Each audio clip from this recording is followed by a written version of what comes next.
Dejaron atrás su tierra, su rutina, su historia. Con coraje y esperanza, eligieron comenzar de nuevo. Estas son las historias de quienes luchan con dignidad, las historias de gente de bien.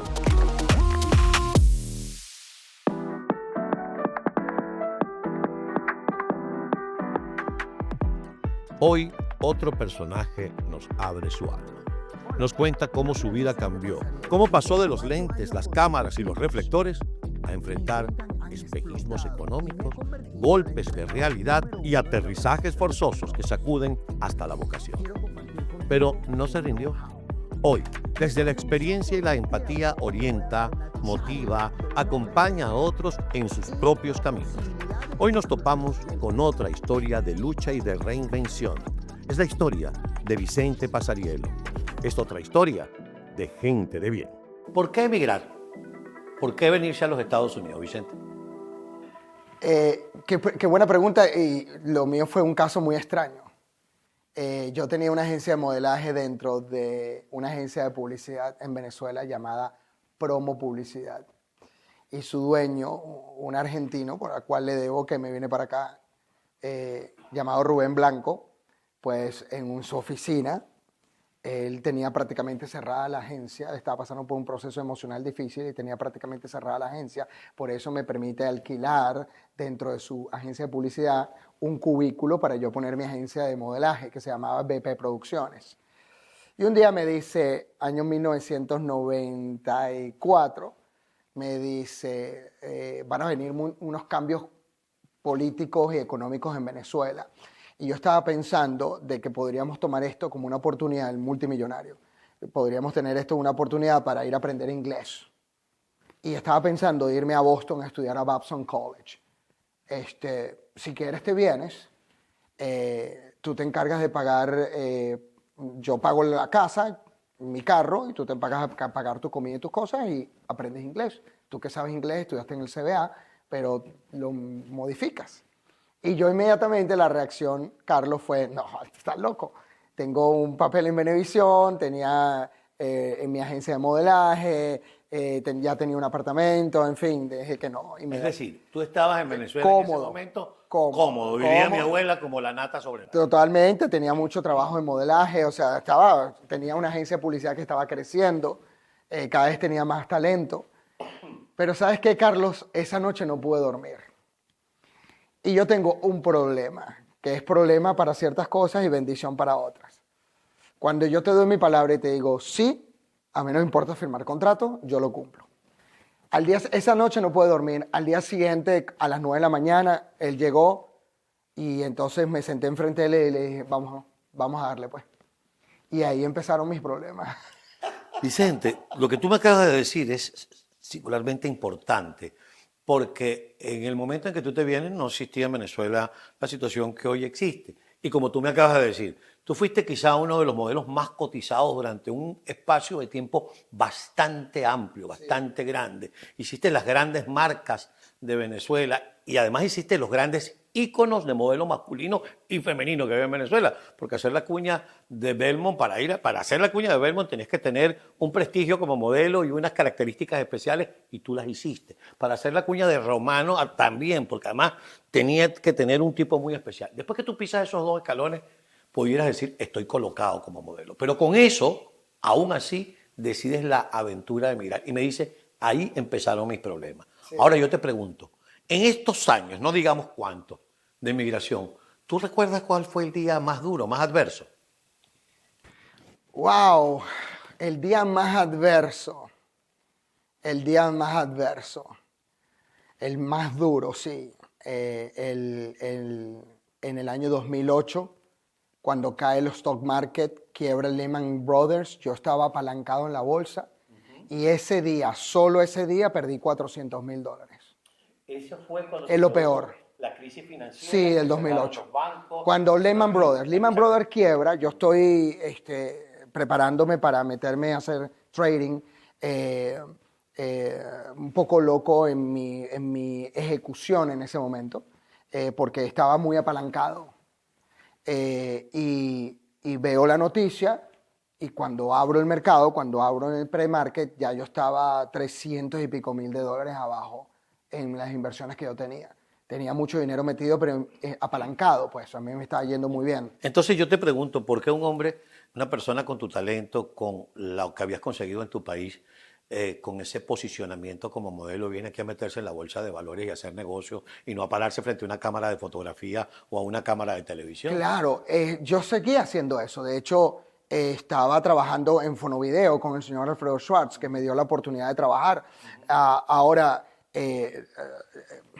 no puedo comparar en ningún momento económicamente ganarme $250 por llamado a ganarme 8,000 o 9,000 dólares diarios invirtiendo en el stocks. Entonces, a nivel económico, había además, yo todavía sigo invirtiendo, pero a largo plazo. Ya esto, tengo una memoria, vamos a decir, una estrategia diferente, pues ya lo mío es más a largo plazo para garantizar mi futuro. Pero en ese momento era más un asunto de avaricia, pues, porque de una u otra manera se gana muy bien si el stock va subiendo. Pero si no tomaba las precauciones, como estaba en mi caso, estaba demasiado apalancado, pues ese fue el peor día de mi vida. De hecho, yo había comprado 2 propiedades, 2 casas, en la cual una tenía mi madre, Gladys Cáceres, y la otra al lado, físicamente al lado, estaba yo. Yo recuerdo que después de que vendo todo, que fue mi error vender porque le debía dinero a la compañía, a Charles Schwab, yo cierro prácticamente con una taquicardia y bajo las escaleras y subo las escaleras de mi madre y me pongo la cabeza en los pies, las piernas de ella y ella me dice, ¿qué te pasa? Y empiezo a llorar y le pedí perdón a mi mamá, porque después de eso pues yo tuve que pagar ese dinero. Entonces tuve que vender propiedades que tenía en ese momento. Mi vida había sido cambiada radicalmente. A nivel económico tuve que hacer muchísimos ajustes y para mí ese fue mi peor día de mi vida.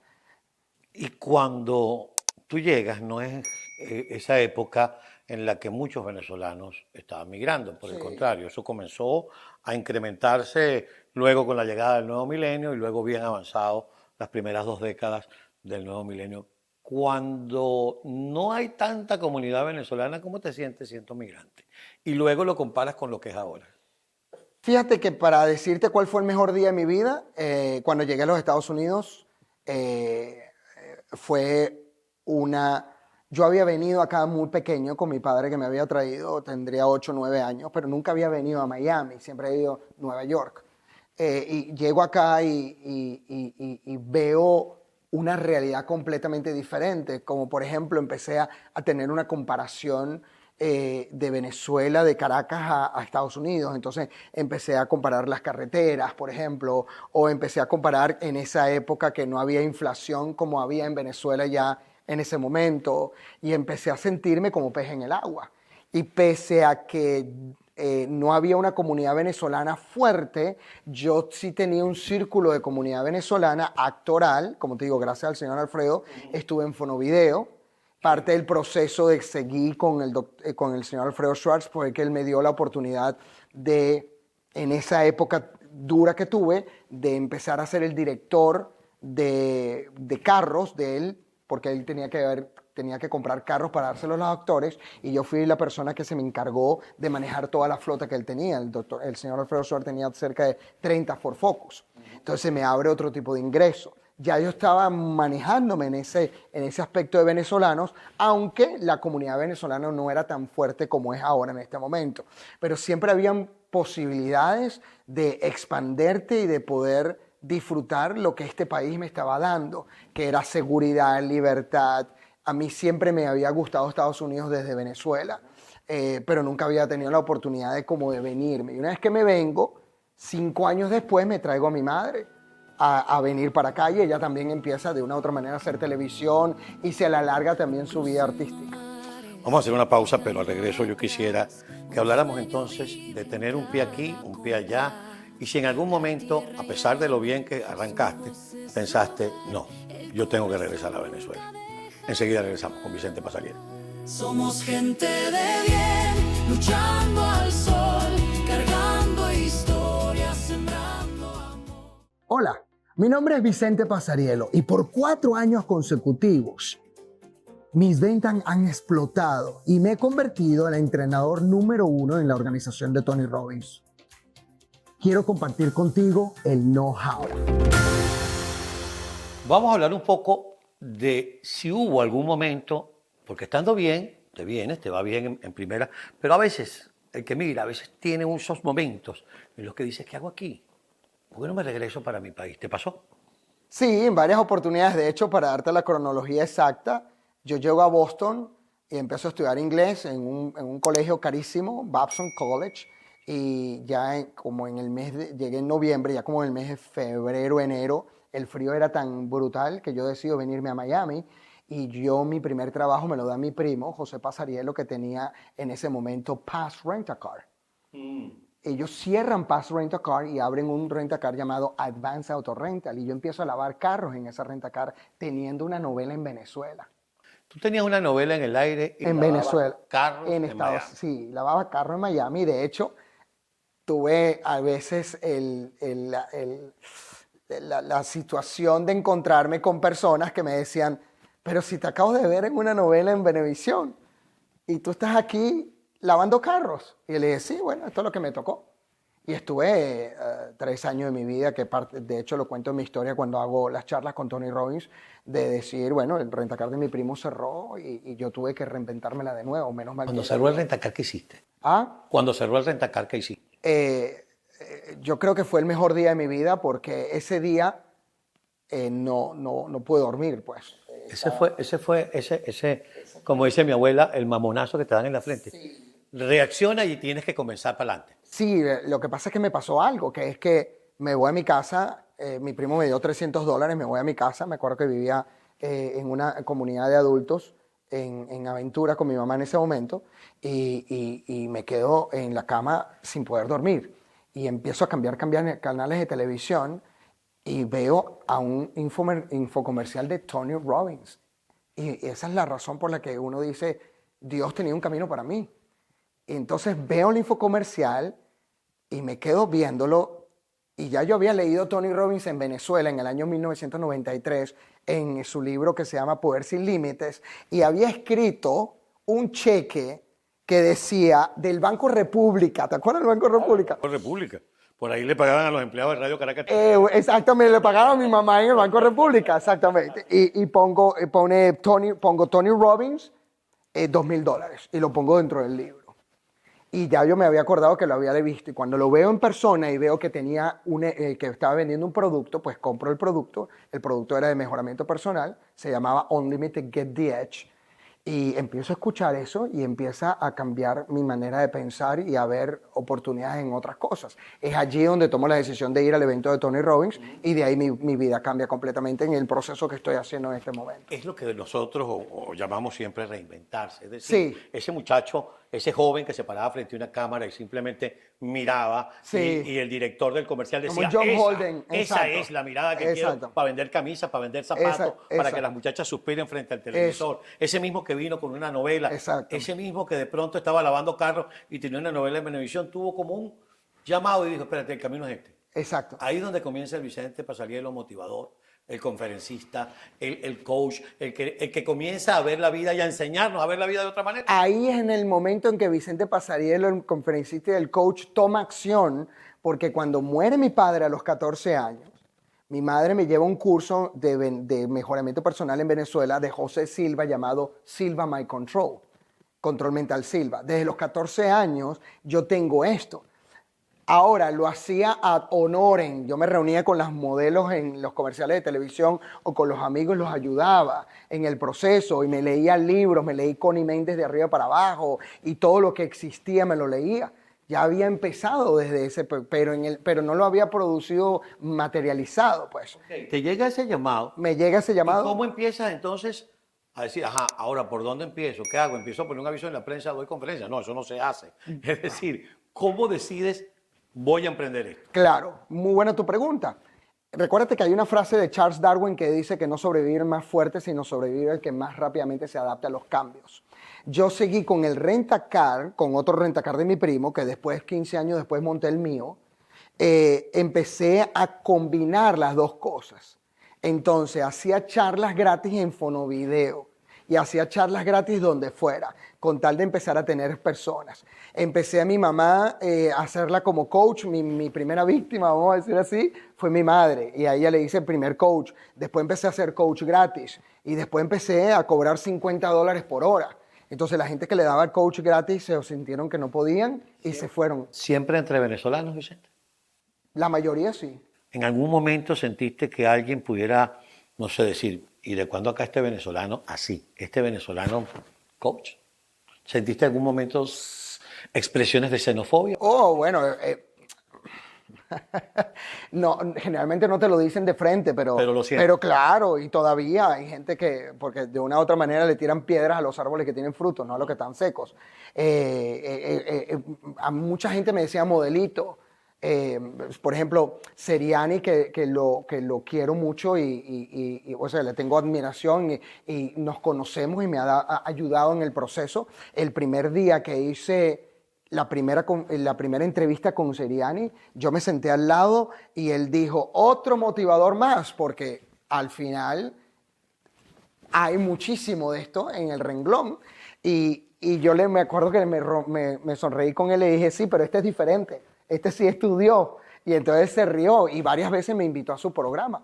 Pero sí, definitivamente, gente de que, por ejemplo, que hace este tipo de actor, viniste de aquí a lavar carros. Mi propio manager en Venezuela me dijo, te vas a ir a Miami a lavar carros y posetas. Le dije, posetas no escojo lavar, pero carros sí.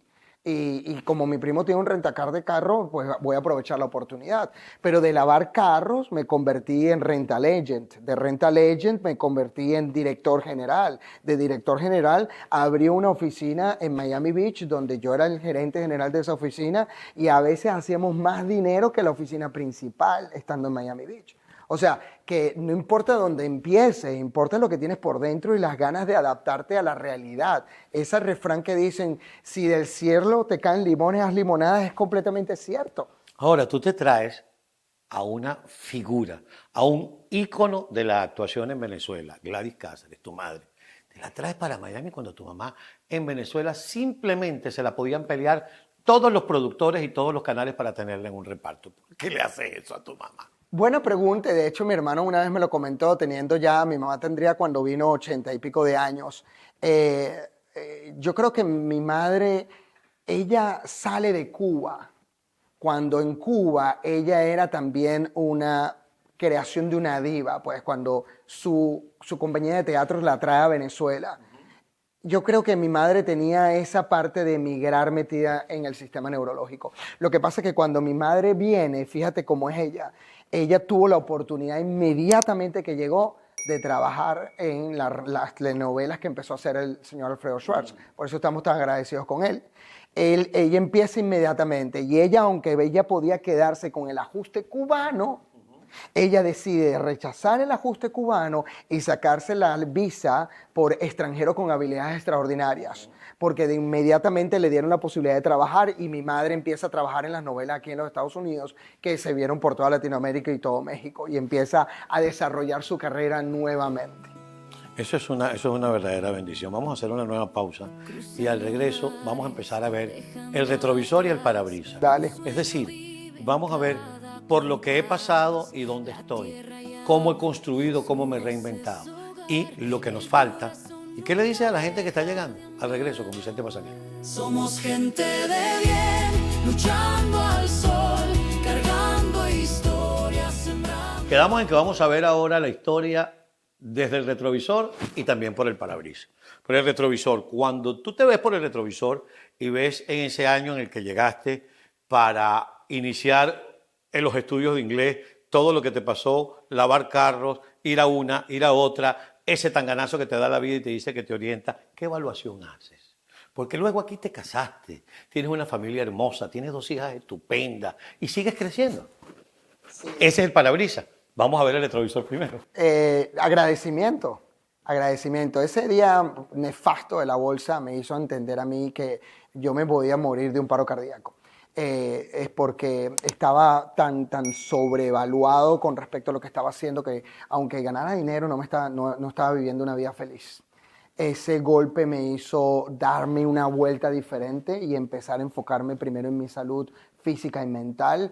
Corté con toda la posibilidad de la bolsa por un tiempo hasta que fui entendiendo el proceso y ahora no me apalanco en ningún momento. Todo es cash efectivo. Si no hay, no me apalanco. No le debo nada a nadie, está todo lo que está ahí metido ahí y lo estoy viendo en una posición de largo plazo. Entonces, simplemente agradecimiento.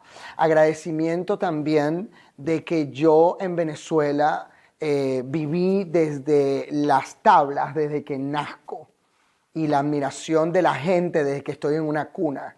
Y eso me hizo vivir en una burbuja que no es real. Es decir, el ego estaba ahí, el ego. El ego, yo viví rodeado de luces, de cámaras, de aplausos, de autógrafos, y aquí llego y miro y ajá. No son reales todos. Y mientras brilles, estás ahí, vas a ser atraído por mucha gente. Y cuando no brilles, las necesidades, por ejemplo, duras, cuando tuve aquí de necesidad económica tanta gente que yo le presté dinero y después yo necesité, me dieron la espalda. Y entonces eso me hizo también entender ese proceso hermoso de que a la realidad es que nadie me va a venir a salvar la vida, tengo que salir yo hacia adelante. Pero puro agradecimiento, agradecimiento de los golpes, agradecimiento de los carros que lavé, porque gracias a eso que lavé carros, cuando tuve mi rentacar, que empecé con 2 carros y los vendí cuando tenía 70 carros para dedicarme el 100% a lo que estoy haciendo, que esto es mi misión de vida, era el número 1 en los carros. Entonces los tenía todos bien limpios, perfectos, porque los lavé durante mucho tiempo. Siendo el dueño de mi rentacar, me iba al lado del hotel Euroswitch, que antes se llamaba Euroswitch, ahora se llama Nuvo Switch. Había un car wash, yo también lavaba los carros junto con las chicas, nada más contrataba mujeres venezolanas. Y contraté un chico también de Guatemala. Los dejaban limpios y eso les encantaba a la gente. De hecho, le echaba unos olores que la gente... entendí que el olfato, por ejemplo, es un neurotransmisor poderosísimo. Entonces le daba un color de piña colada, un olor de piña colada y la gente se acordaba. Y cuando la gente se monta en el carro y se llega a Miami, esto es para pasarla bien, tomar piña colada. Totalmente. Es más, le dejaba el plástico de los carros nuevos y la gente se los quitaba y los grababa en las redes sociales. Estuve prácticamente durante 4 o 5 años que tuve el rentacar, prácticamente soldado todo el tiempo. O sea, agradecimiento. Solamente tengo agradecimiento en mi espejo retrovisor. No me arrepiento de nada, de ninguna de las decisiones que tomé. ¿Formaste una familia? Formé una familia. Tienes una familia hermosa, tienes unas hijas preciosas. Gracias. Conozco a tu familia, los veo que van de viaje, que van de paseo juntos. Sí. Los veo que van a las actividades juntos. ¿Sigues siendo venezolano o ya eres gringo venezolano? Soy americano hace 14 años y ahora, de hecho, soy italiano, venezolano, americano. Tengo las 3 nacionalidades. Eso es en tu pasaporte. Ese es mi pasaporte. Pregunto en el alma. ¿Eres venezolano o eres gringo venezolano? Soy americano y tengo a mi Venezuela en mi corazón. Quiero verla libre. Sigo abogando por eso. Todos los días deseo eso. Sé que están pasando por un proceso que es un invierno que no puedo juzgar, simplemente tengo que aceptar, pero definitivamente tengo mi compromiso a que cuando salga esta basura que está ahí de gobierno, porque eso no tiene otra palabra, está mi compromiso de volver a Venezuela para hacer charlas de mejoramiento personal completamente a honoren. Voy a eso. Conseguiste una forma de vida, pero además no es un negocio para ti. Sí, haces algo que te gusta, haces algo que te alimenta, que te llena y encima te pagan. De ahí en adelante, eso es lo que esperamos de Vicente, ¿verdad? Vicente te ayuda, Vicente te orienta, Vicente te hace descubrir tus herramientas para mejorar tu vida. Eso es lo que vamos a ver de ahora en adelante y cada vez creciendo más. Esa es la idea. Hay procedimientos que te llevan a todo en la vida. Si, por ejemplo, a la gente me contrata, soy muy exclusivo en coaching individual, solamente atiendo a 8 clientes, no atiendo más. Y cuando tengo mi cliente por delante y me cuenta la historia de lo que ha pasado, generalmente le digo, utilizaste una estrategia efectiva para tener el resultado que tuviste. Entonces, si nosotros entendemos eso, nosotros podemos entender que cada uno de nosotros está haciendo todo lo que necesita hacer para tener el resultado que tiene. Entonces, mi idea es, ¿qué quieres? No qué tienes. Esa es la diferencia. Y la idea mía es proyectarme, seguir en el proceso que estoy haciendo, cada vez más en apertura, no solamente tener la bendición de tener a Tony Robbins al lado mío, que está en ese proceso, que me he convertido en su bastión a nivel latinoamericano, a nivel español, que he sido número 1 en ventas durante 4 años consecutivos. No es solamente eso, es seguir en este proceso de crear la oportunidad de que la gente reconozca que si cambia las estrategias, tiene un resultado completamente diferente. Y esa es la idea. ¿Por qué no la cambiamos, Carlos? Porque son estrategias que están irradiadas en nuestro sistema neurológico desde que nacemos y las vamos desarrollando durante el tiempo. Entonces, para responder tu pregunta es sí, cada vez más, pero con una estrategia que funcione para seguir en este proceso de amplificación desde lo que amo, que es esto. No es lo mismo que cualquier migrante le diga a uno o les dé un consejo a los que están llegando, a que lo haga un hombre como tú, que si lo resumes en una frase sencilla y simple, tú eres un aconsejador profesional. Exacto. Y yo te diría, a esa gente que está llegando, que no llegó en las mismas condiciones que llegaste tú, que llegué yo, que forman parte de esa migración, que no migró por previsión, sino por necesidad, ¿qué les dices? Dale con todo, número 1. Sé agradecido, número 2. Y reinvéntate. Es una cuestión de reinvención. Yo no la veo, yo no, vamos a ponerlo de esta manera. Yo no me vine con dinero de Venezuela, porque mi función no era vender mi apartamento y mi carro allá para entonces tenerme un BMW acá. Mi primer carro me costó $400 y el carro que le di a la señora Gladys Cáceres es un carro 12 años más viejo, pero no era por la necesidad realmente, era por entender de que si yo estoy sembrando la semilla en otro lado, yo no puedo traerme todo lo que tengo de allá para gastármelo acá. Entonces, ¿qué le digo a los venezolanos que están viniendo por necesidad? Que tú no estás empezando de cero, que tú te traes tus talentos, tu conocimiento, tus habilidades y que lo único que tú tienes que seguir hacia adelante en lo que tú quieres conseguir y cómo te visualizas tú en el futuro. Nadie empieza de cero, tú empiezas de nuevo en otro país, pero tú te traes toda esa cantidad de conocimiento y habilidades que son maravillosas cuando tú la adaptas a un nuevo terreno. Lo único que tú tienes que hacer es ajustarte a lo nuevo, pero nadie empieza de cero. ¿Qué es lo más difícil que te ha enseñado la migración y qué es lo más hermoso que te queda de la migración? Lo mismo. Las dos cosas son las mismas. Primero, cortar con mis raíces es lo más difícil. Y segundo, cortar con mis raíces fue lo más maravilloso. Gracias, Vicente. Gracias a ti, Carlos. Qué bonita entrevista. Gracias por la oportunidad. Que la vida te siga bendiciendo y que sigas en este camino que estás haciendo tan bueno. Amén. Gracias, Vicente. Somos gente de bien.